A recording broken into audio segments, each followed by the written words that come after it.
Welcome into the studio, and I'm about to release a new soft fluffy gosling video over on my Patreon art channel. The whole idea of this one is to show people, artists, exactly how I create that soft fluffy look and prevent it from looking like a sharpened up hedgehog. Okay, so there's a few simple tips, and I thought I'd do a quick YouTube video before I actually do the long 1 or 2 hour long Patreon video, just to cover the pointers, because I know lots of people really struggle to get that soft effect, and it can be useful in your pet portraits, so dogs, cats, horses, you name it. There's usually lots of areas that are soft as well. So let's cover a few things here in this video. Now, whilst I'm putting in some underlayer with pan pastels, let's talk about the paper for a start.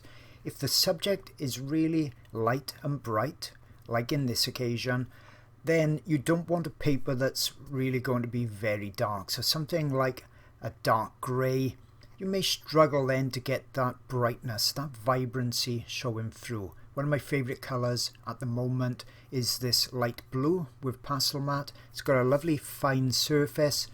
You know, there's slight differences with pastel matte between the surfaces of the paper, and the darker the paper, generally it goes a little bit rougher. Generally, as I say, that's not a problem, but in this case I wanted to keep it really soft looking, so I've chosen this light blue paper. So go with a lighter paper. You don't usually want a white paper. Problem with white paper, you can't judge the light tones. So that area at the back of the head that I put in that's really light on white paper, that pretty much wouldn't have shown through, and it would have made it a lot harder to judge the tonal value that I needed. Okay, so that's the first tip, would be select the correct paper color. Next tip would be don't have anything too dark under an area that needs to be really light. So once again, think of the area I put in at the back of the head. I wouldn't want something really like that dark, more ochre color.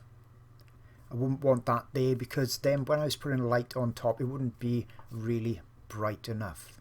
Okay, so there's a couple of tips straight away. Let's jump forward in the video and have a look at a few more. Now, often with soft subjects, they've also got a soft edge. So if you create a hard edge, it's going to look like it's been cut out of, say, a magazine and just pasted over a background. So it's important on the underlayer to make sure that edge is soft, and also make sure the background goes just a little over the edge of the subject.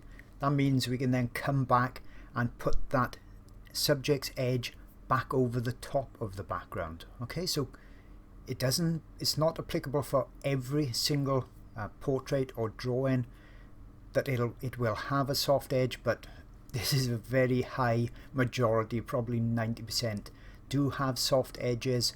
And the one mistake I see beginners, novice, even some more advanced artists make is that they create these really hard edges, and for the soft subjects, that's something you really don't want. So that's soft edges.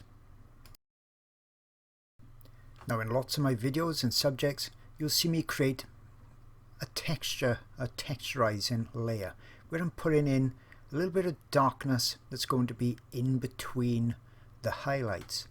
Now, when we're doing soft and fluffy subjects, there's not going to be much contrast in between the light and the dark, and that's really critical for you not to make a duckling or a gosling end up looking like a hedgehog.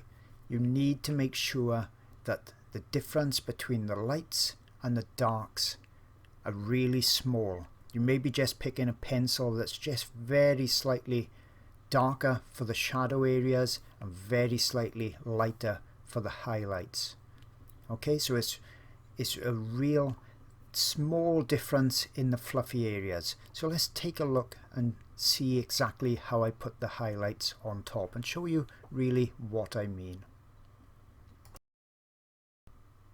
As you can see, the difference between that yellow area, the underlayer on the back of the head, and the highlight that I'm now putting on is really small. and it's starting to already get that soft fluffy appearance. Now obviously you can make it look even softer by blending slightly with your fingers, but in general when I see novices, beginners get this wrong, it's because they've probably gone in at this stage with something like pure white on top, and that'll be very stark and it'll show up a lot. And the other mistake they make is to use a very sharp pencil. You can see my pencil is not really sharp at all. It's not very often I use a very sharp pencil, perhaps only for whiskers and maybe a couple of highlights on small drawings, but not very often do I really use extremely sharp pencils. They just break with pastels. They're really not meant for that. And you can see I'm still keeping that edge soft. Okay, so I'm blending the edge very frequently with my fingers. Now bear in mind this is only about a third of the way into the drawing, if that. And now I am coming in with a bright white because this bottom section really needs to be bright. So that's the next and final tip as well, to make sure that the difference between your lights and the underlayer is not substantial at all. And then put your whites and brights in at the latter stages, because these highlights will usually be on top in the real world. If you looked at soft ducklings and goslings, the highlight from the sunlight appears on the tips of the feathers. So with pan pastels and pastel pencils we can build on those layers and actually then put the highlights on right at the end, so just like we see in the real world in nature. Hope you've enjoyed this quick tips video. If you want to see hundreds of hours worth of my full-length videos where I go into real detail and depth on all of the techniques that I've used over the last 4 years, that's on my Patreon art channel. I got over 1,500 members. Just costs a couple of dollars a month. Is no contract. You can join up and leave and come back again as and when you want. So there's lots and lots of videos on many different subjects over there, and at the end of this video I'll talk a little bit more about my Patreon channel. Hope you've enjoyed this video. Just wanted to quickly mention my Patreon channel for those looking for even more in-depth art instruction. It's packed full of pastel videos, oil videos as well, and those videos are being added to new ones every single month. I have videos for the complete beginner that have never done pastels or oils before with just limited supplies, and I take you from the very first blocking in all the way through to the final detailed drawings and paintings. I've also got some really unusual subjects as well, and in all of my videos I always take you through all the details. You see everything I do, how I create my work. But it's not just for beginners, it's also for novices, and I also show the best artwork that I've ever done as well. And this particular elephant video spans 6 hours, so you know you're going to see tons and tons of details, tips and techniques.